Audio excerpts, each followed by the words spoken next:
Hello and welcome to Martini's Eco and Country Bites today. Well, it's September 11.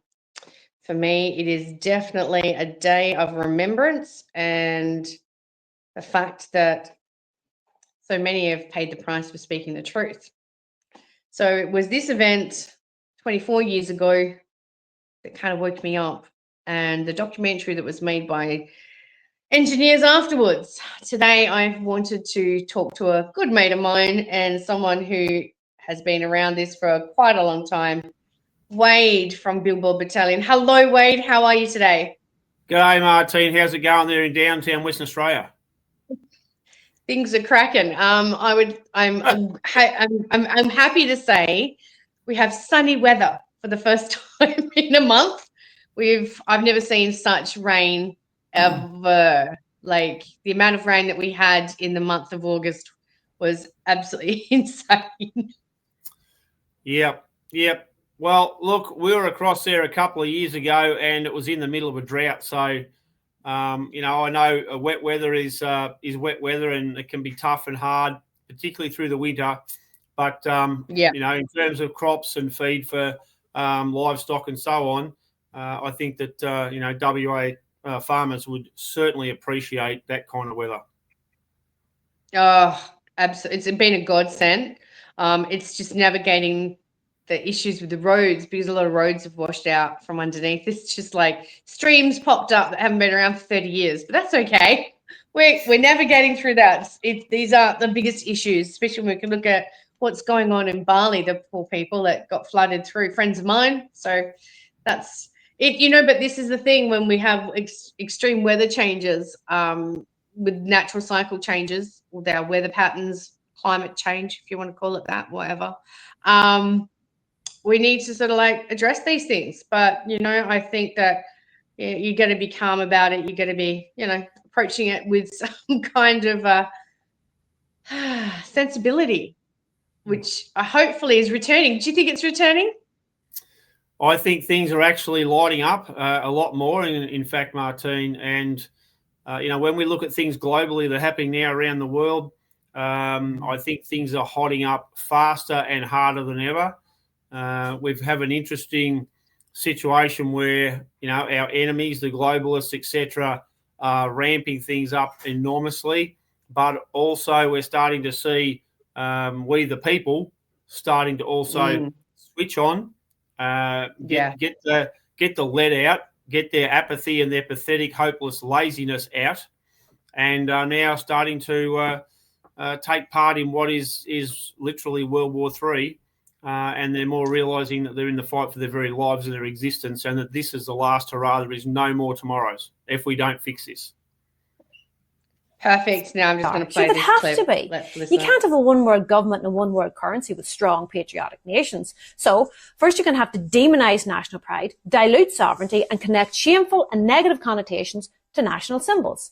They are making a national flag, a symbol of identity, culture, and unity, into a symbol of division. Weaponizing association to tarnish patriotism, associating patriotism with racism. You, the patriot, become the enemy that needs to be eradicated. Clever, right? This is a move to create the idea that any expression of national pride, be it flag waving, traditional values, border control, is to be dismissed as extremist, hence creating a social taboo around sovereignty. It's a strategic narrative to undermine national identity. If a population can be convinced that loving their country is shameful, that national symbols are oppressive, this opens the door for supranational control structures like the UN, the WEF, etc., to replace national governance. Very, very clever, right? National sovereignty is an obstacle to implementing a one world government and centralized digital currency. Promoting the idea that the flag, and by extension, national identity, is racist helps pave the way for global citizenship. Before people accept a one world currency, their attachment to their own nation and currency must be weakened. So they're reframing sovereignty as xenophobia, demonizing national pride, telling people that they shouldn't love their home, their history, their people. All this softens the population for top-down restructuring. Problem, far-right groups promoting national flags. Reaction, public backlash, fear of nationalism. Solution, censor national symbols, promote global unity, introduce global governance. World War III is a battle where the human mind has become a strategic domain. After just getting through with destabilizing your mind into accepting that a man can get pregnant, they have moved on to the next level, to accept that loving your country is racist, making you much easier to manipulate and demoralize. This is psychological warfare, forcing citizens to abandon their identity or accept this false label of racist. Take the strongest of bonds, love of one's home, poison it to fragment resistance against external control. Something that unites us has been turned into something that divides us and turns us on each other, weakening us. Globalization benefits from weak nations. Do not fall for this. Do not be weak. Be strong, be smart, be defiant. Have you heard the latest news? That is Melissa Keenan-Coomey, who is, obviously with the accent there, an Irish truther that, oh my God, didn't she just sum that up perfectly? Absolutely. They've been working on this for many, many years now. And, you know, I did an interview last night with a bloke over in England there, and we were talking specifically about flags and about national pride and sovereignty. You know, these were the very specific, some of the actual things that we talked about.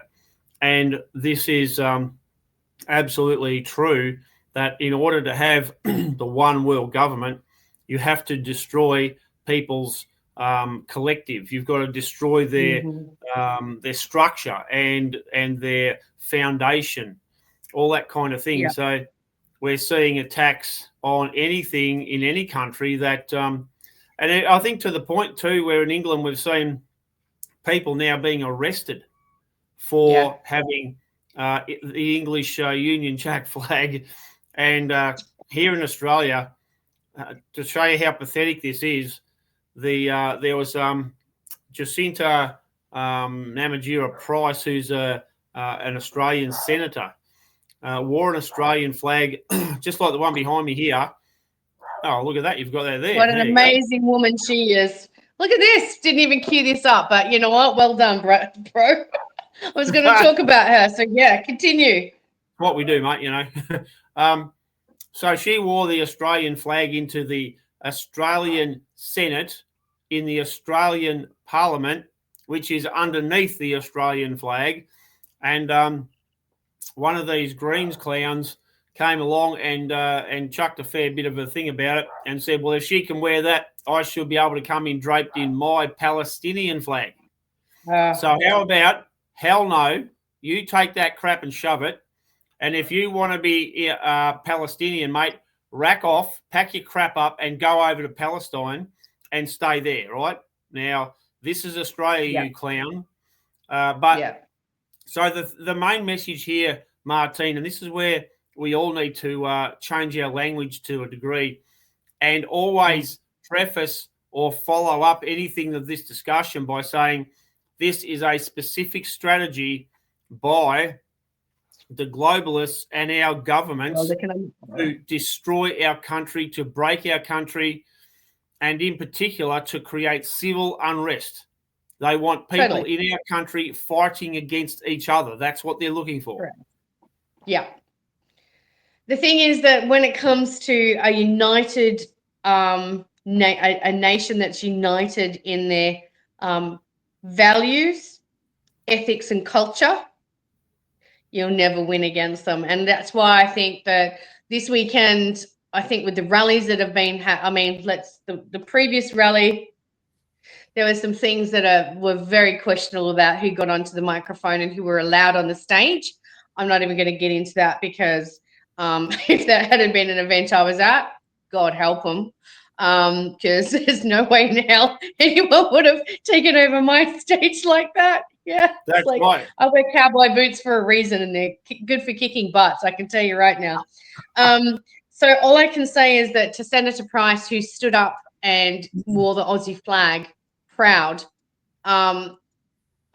this is where the hypocrisy is. Like, so they'll turn against a very integrated, united Indigenous lady, but they certainly wouldn't have done that to her if she wore the Aboriginal or Indigenous flag, right? Because that is part of the agenda of division again. So they pick and choose what they want to use as their weaponry. And this is where you start to see through this.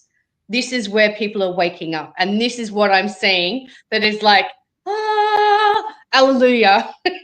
Because I'm going to go back to 9/11 and the absolute psychological warfare that was done, knowing that the same people that attacked their own nation set up that terrorist group.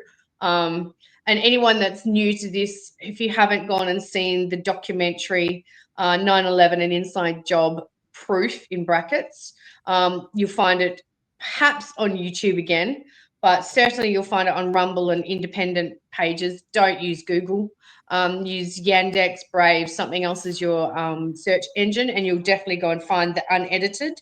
And that was done by engineers. Now, I'm not an expert, but I remember looking back at the footage and just, knew something was wrong, and not just about what they were feeding us, spoon feeding us hatred time after time. And this is where we've really woken up. Social media, I feel like social media and the real dominance and taking over now on this platform of media and sharing information is independent media as the truthing system. Because we see social media and independent media as the platform people are turning to now to find out the truth. I think without that, as much as it's been a real negative and people are addicted to it and we spend way too much time online, guilty as charged. However, the fact that we've had this platform to connect all of these communities, unite us, that's why the bill that was putting through about the dis and misinformation bill, I mean, that's what's happening in the UK. In Australia, I feel like it's almost the opposite. Like, I'm putting posts out there right now that should have had me banned or shadow banned at least some time ago, and it's not. So whether that's more the platform and the algorithms on Facebook, and I've heard other people commenting about the algorithms have changed, that we have actually seen that there's this penetration through this firewall of truth, and we are getting the truth out there. Wade, talking about truth, this is a great segue. How do things go in Canberra? So, well, that's an interesting question. And it's interesting that you had Jacinta Price there a minute ago.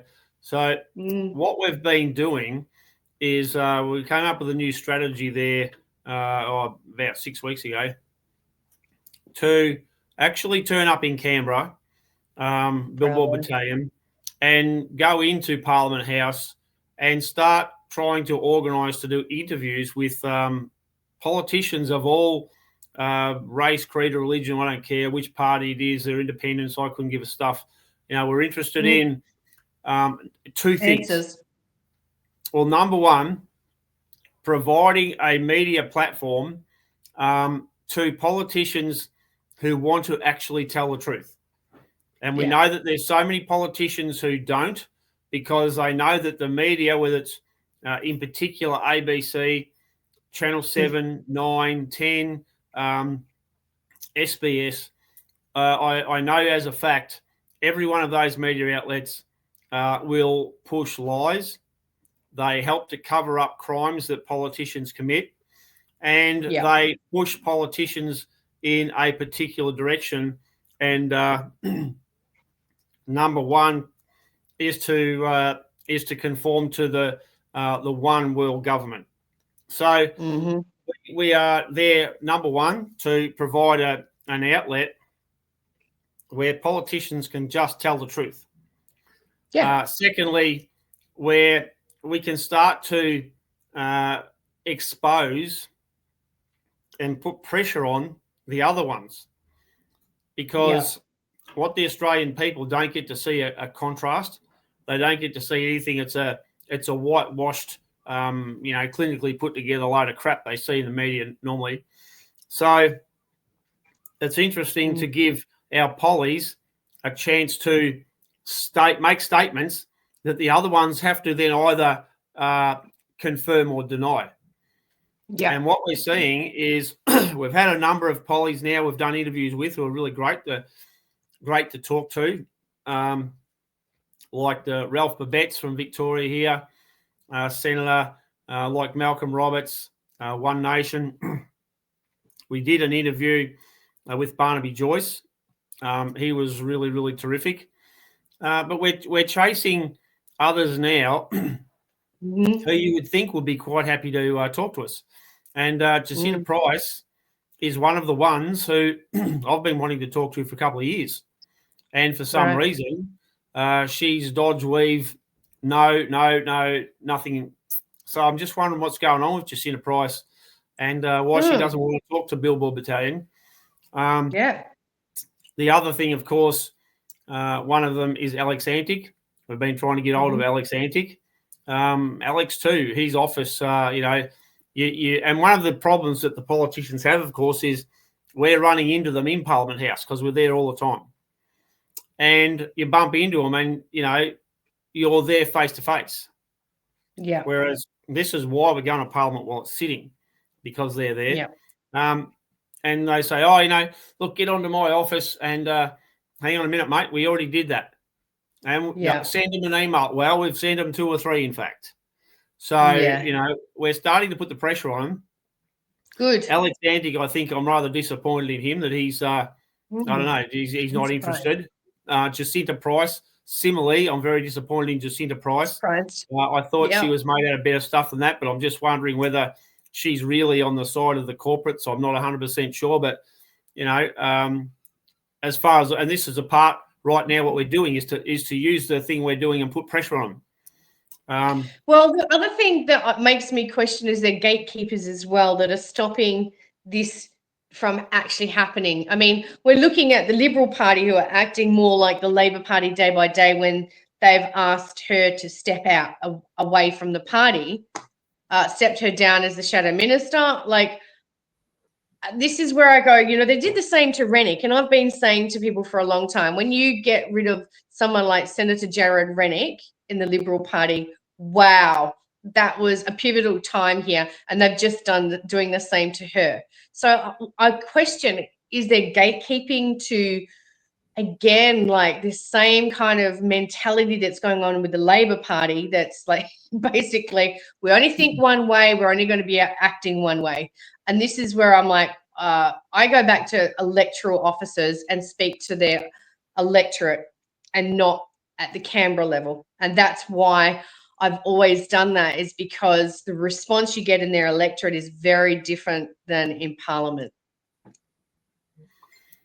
Absolutely. And I mean, look, if you look at the Liberal Party and what I talk about, the one world government, etc., it's my opinion, and the bloke I was talking to in England last night, who I was doing the interview with, once I said this, he concurred with what's happening in the UK, is that we appear to have here in Australia, the Labor Party now, I think, are the designated party from the United Nations and the World Economic Forum.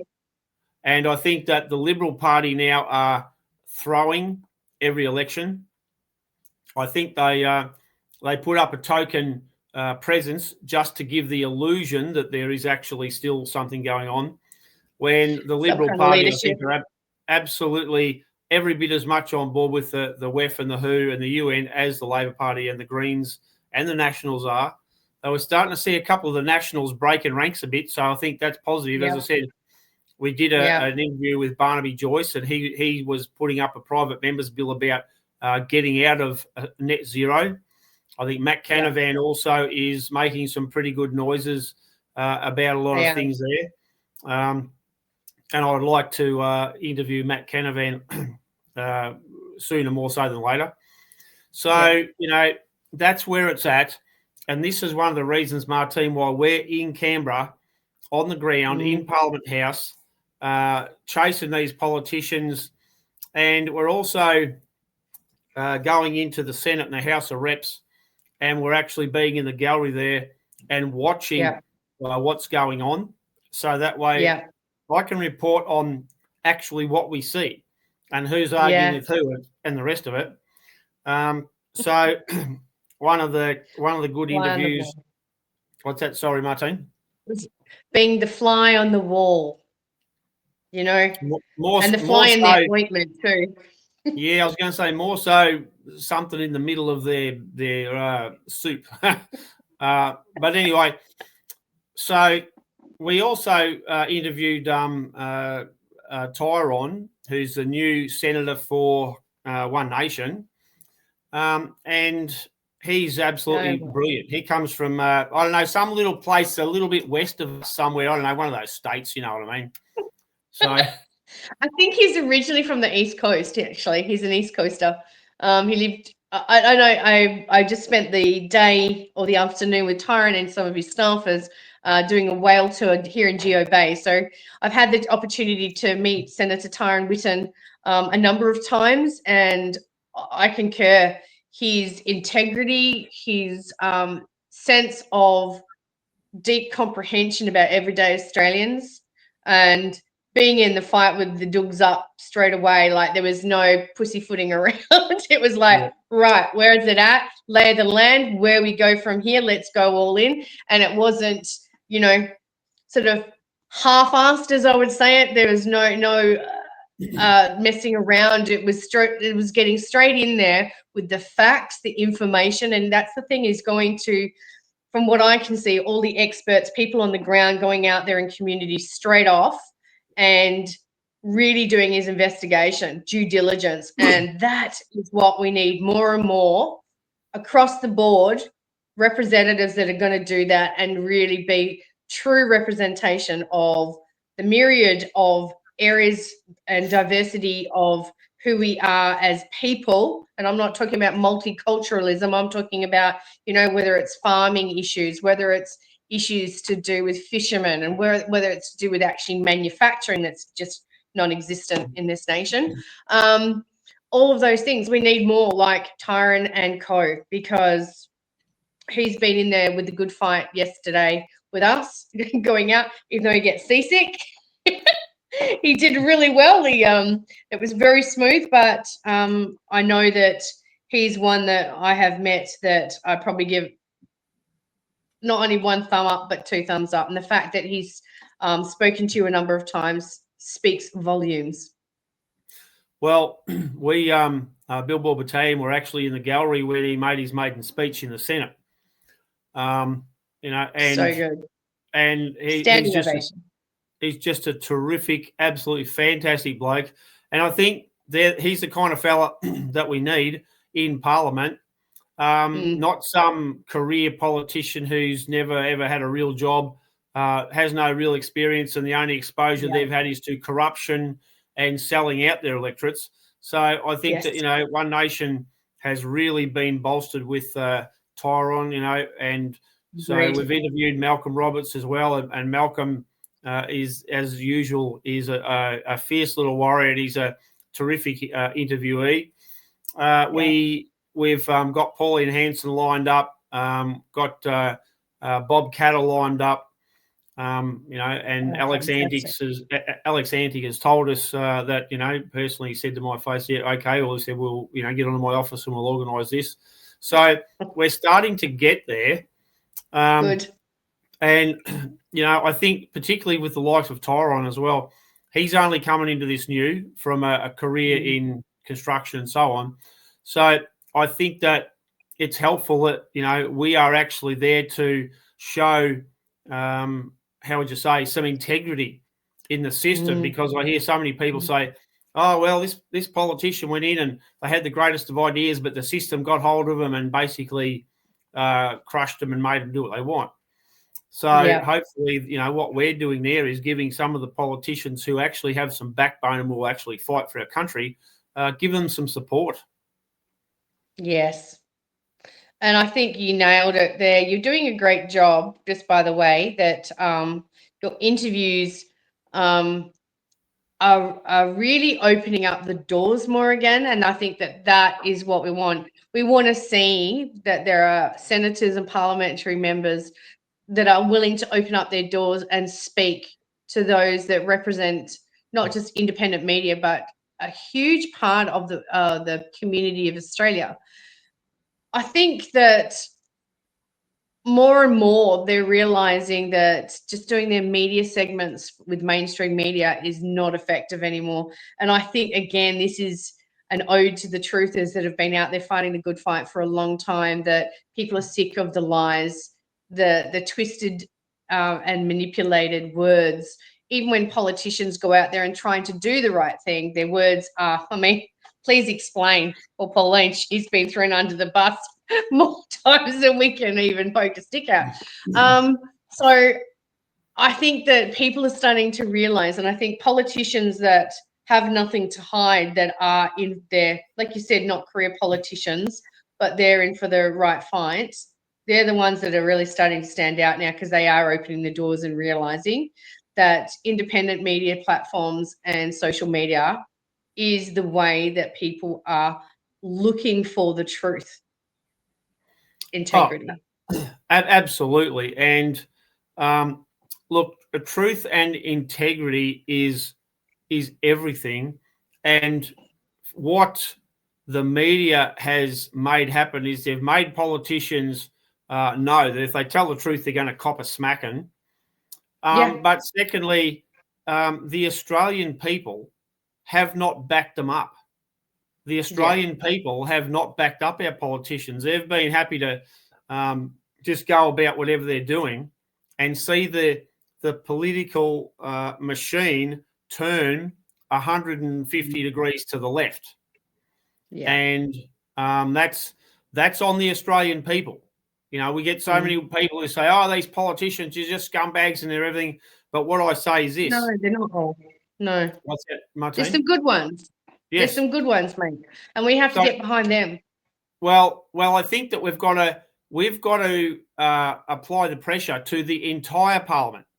We can't allow us to have good ones and bad ones. We've got to make they even should the all bad be good ones. Hey? They should all be good ones. They should. And now here's the mechanics of it, right? A politician goes into parliament. Now, there's lobbyists and big business and all sorts of people who are trying to force them into doing what they want. So they apply enormous amounts of pressure. So if the Australian people don't apply equal pressure to keep them on the straight and narrow, then they're going to go bad. And that's what we see with probably 99% of the politicians. They've gone bad because the Australian people are not keeping an eye on it. They're not applying the pressure because the bottom line is this: there's always somebody who's trying to take what you have.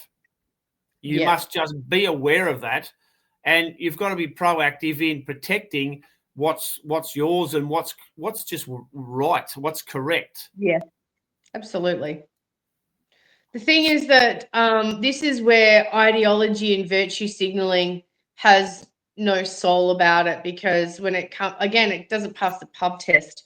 When you've got rhetoric coming from people that are lobbyists and on the payroll, and they're the ones influencing by foreign policies and certainly corporations that want to come here and take over our whole culture and our whole value system. I mean, save our beloved Geograph Bay and all offshore wind.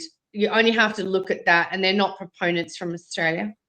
I mean, we have acquiesced all of our power as people up until this point.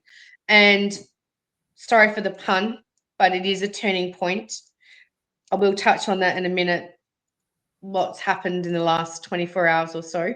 But I feel that we are at a turning point in Australia and worldwide, because I'm seeing across the board, COVID was a wake up. COVID was just a warm-up act for the real gig. And I think that this is the real gig. I think that that's why they're trying to use different strategies to put the fear of God into people, to not turn up and unite, and that we can't be peaceful and strong when we know we can. I think that farmers are a good euphemism for that, where their strength of character is hidden by silence or a reservedness, and now they've woken up, and I am so grateful that so many are getting fired up. But I think that with the rally this weekend, unfortunately I can't go to it, but I certainly will be supporting it best I can. I'm working.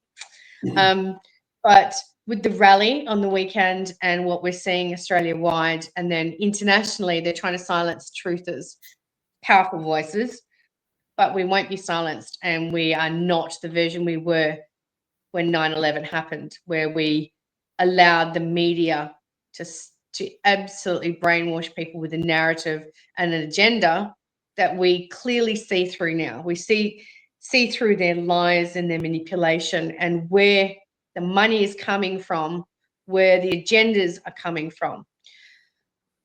People that haven't gone on to the World Economic Forum page and seen who's actually on that page, Australians, go and look at that.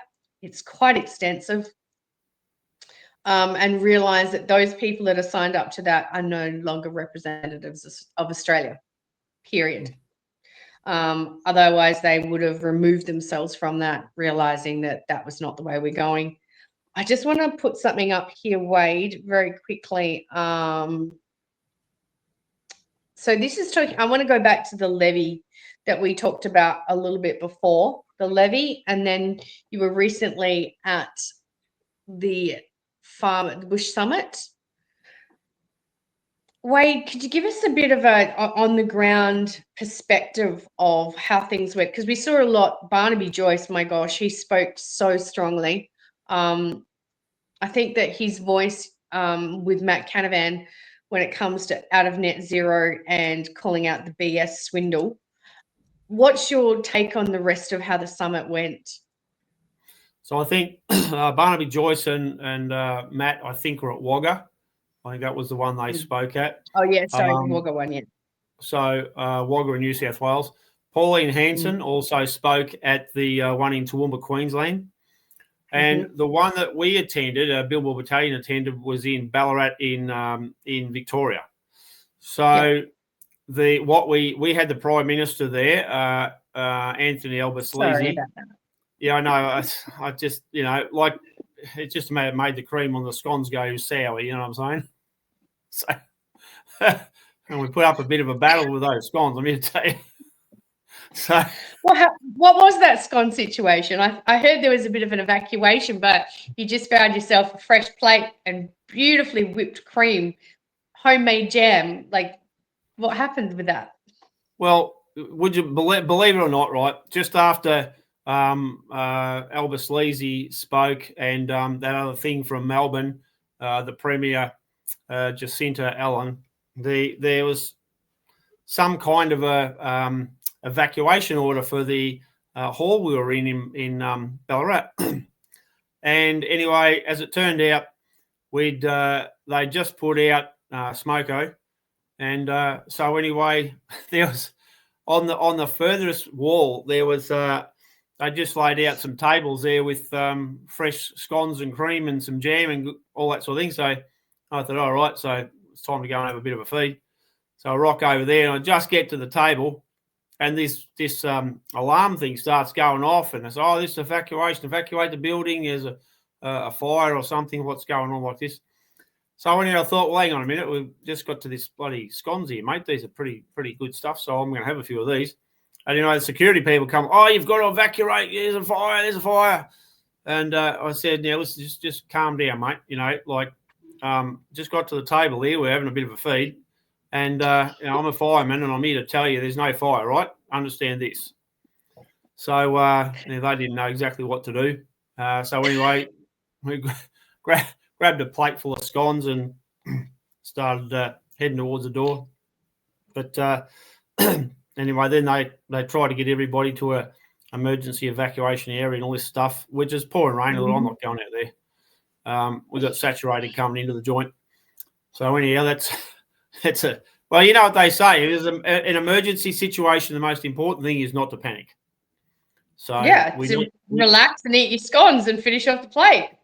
Well, I've been to many fires, many emergency situations. We've been fighting fires up in the mountains here, up around Brighton and so on, where the whole thing's rain and fire all around you. So, a little thing like a alarm in a place where we can clearly see everything that says there's a fire, when I'm here to tell you there wasn't. So we weren't going to panic about that. We'll grab our scones and a cuppa, and then we'll prepare to head out. Do you think it had any connection to the fact that Elbow got such a warm reception there and booed and hissed, and he said that he wouldn't bullshit anyone? Isn't that what his statement was? That was actually his word. Yeah, that was his exact words. And bullshit anyone. I'm like, wow. You can't really say that in the middle of 3 or 4 paragraphs of lies. So as it turns out, that was just another one of his lies. He can't even swear and lie properly. That's what this filthy scumbag Albanese is all about, you see. And Jacinta Allen. Maybe it was all his hot air that sent off the fire alarms. Maybe that's there's a whole lot of one-liners there that we could really go to town on. But I mean, but to be serious, he did cop a lot of heckling from quite a number of the people in the crowd for very, very good reason, as did Jacinta Allen. And she copped a lot of heckling too for bona fide, real reasons. So it's the last thing we saw of Sleazy Albanese is his motorcade was hightailing it out of Ballarat with a whole heap of farmers in tractors in high-speed pursuit. So that, I think, has become like the meme of the century. I think it's still our banner for Edge Radio Australia, actually. A cartoon of Elbow being run out of town by farmers in a tractor. Love it. Absolute gold. And the security had to pull a gate down, apparently, to get Jacinta Allen's car out, because the farmers parked all the tractors around her car so she couldn't get out. So, I mean... Well done, farmers. But to be serious, so when you see farmers starting to take action like that, that is for a very real reason, because farmers traditionally, in terms of politics, are about the most useless, lazy, good-for-nothing, will not stand up and fight. You know what I mean? So to see that reaction happening now from our farmers, and I must say we did have some of that happening with the North-South pipeline and the Murray-Darling Basin plan a bit earlier on, a few years ago. Yeah. But that's to tell you how serious. When we see our farmers starting to stand up now and carry on like this, that's for a reason. There's something very wrong. And the government here, these traders, they are in the business of organising the collapse of the agricultural sector and, in fact, our entire country. And this is why you see farmers who are doing that, and why we're seeing things like on this coming weekend, the Unite Australia, these rallies and marches are really starting to get going. And I'll actually be speaking at the Melbourne march there on the steps of Parliament House. So, at the end of the day, the Australian people are waking up, but we need to get them to wake up a hell of a lot faster. And I think, Martine, the most important message, and you said before about, politicians who will tell the truth and integrity, we as farmers or freedom movement or whatever you want to call it, we need to just tell the truth. And whatever that looks like, because a big part of why we're in the trouble we're in, we've had so many commentators and so many people who have said, oh, look, don't say too much. Don't frighten people. Don't upset anybody, and they don't tell you the whole truth. Now, that to me is paramount to lying.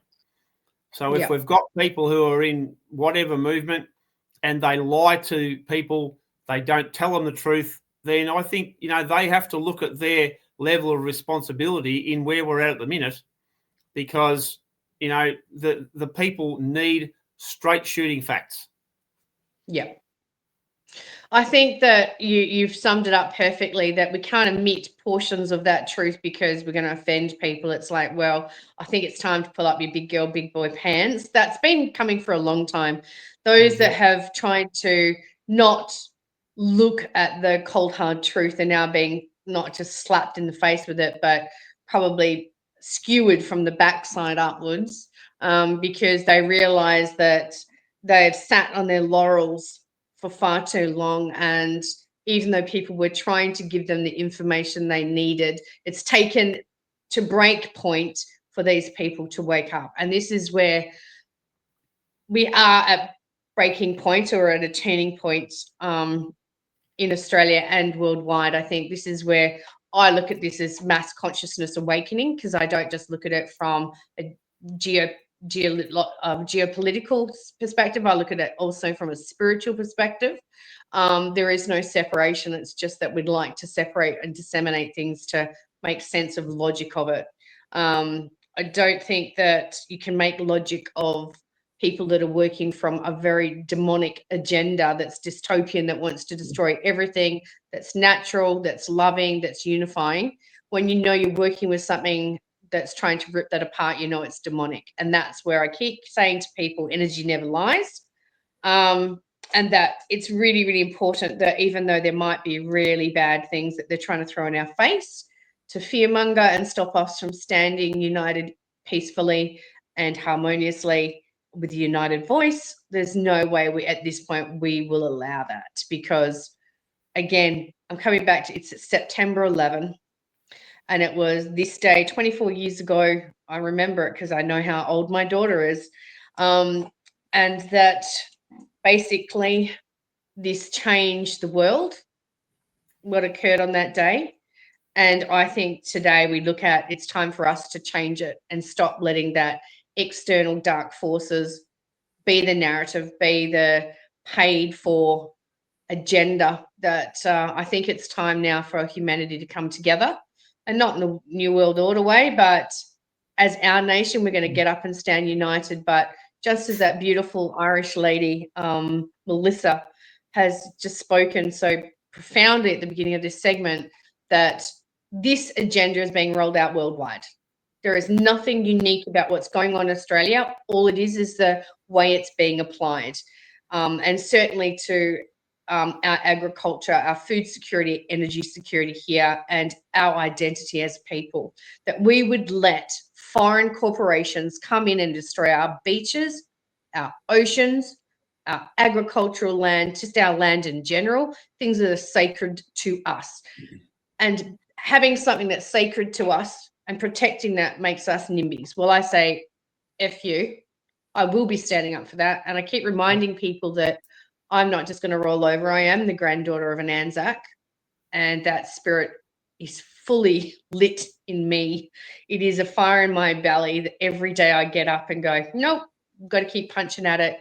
We've got to keep putting this to bed, because if we don't stand united and get the truth out there and be absolutely forbidding in our relentlessness in making sure that we do not cave on this, then we have just, again, acquiesced our power as people, and we are way more powerful than they are. Hence why they have to poison us, hence how they have to do all of these things to try and stop us from pushing back and dismantling this. I'm going to just put this through to a very quick statement that our friend Joel Jamal at Turning Point Australia, with the news that's happened with Charlie Kirk, someone who spoke about truth, love, unity of people as a strong man. Joel's just put this statement out today for Turning Point Australia. Our society is on a knife's edge, and people need to tone down their rhetoric and stick to the contests of ideas. I think that he's nailed it. It's no longer about rhetoric. It's about the nuts and bolts of things. And we can't allow people that want to silence truth by violence and weapons to stop us. I know that there are a lot of people who are going to be affected by it, but we cannot. I'm going to just show this. Oh, sorry, wrong one. My apologies. This here is a statement made by Elon Musk. Now, hate him, love him, whatever. But in light of what's just happened, the statement that he's just made is saying that if they won't allow us to live in peace, then we will fight. I don't think those kind of posts are hollow threats. I think that they are made with a lot of substance behind it. And the fact that we are now seeing another level of trying to stop this movement worldwide, and certainly in Australia, from fighting back in a peaceful, united way. We can't allow it. So I'm really grateful that you'll be speaking in Victoria. And I know that Robin is speaking in WA. Edge Radio will be there tomorrow. Sorry, Saturday. Yep. My apologies. And I say to everyone that's going to attend, bravo. Keep fighting the good fight. We can't let this drag us down. Any final words from you, Wade? What do you see from here? It's like, I think that we're going from strength to strength. Unfortunately, there's a lot of, we could see it as negatives, but I think they're opportunities for change. They're pivot points. And I think those pivot points are happening day by day. Well, look, you're right, Martine, and we are on a knife's edge. And the main thing that we need to, as some kind of leaders, whether it's community leaders or group leaders or influencers, I don't know, whatever you want to call it, our main message, number one, has to be tell the truth, and number two has to be continually make people aware that what's happening to cause conflict between us is a deliberate action of your government. Now, we've seen massive importation to a lot of Western countries of people from the Middle East and other countries over there. That is a deliberate ploy to create friction in our countries with these other people. This is a deliberate thing. So, we need to look at not so much playing the man, play the ball. Yeah. And, this is where it's at. Immigration is great. You need to have it in an amount that doesn't dilute things too much, as with any kind of a thing that you make. We also have to understand that we need all to be united against our enemy, which is the government. Their tactic is divide, cause friction, and then conquer.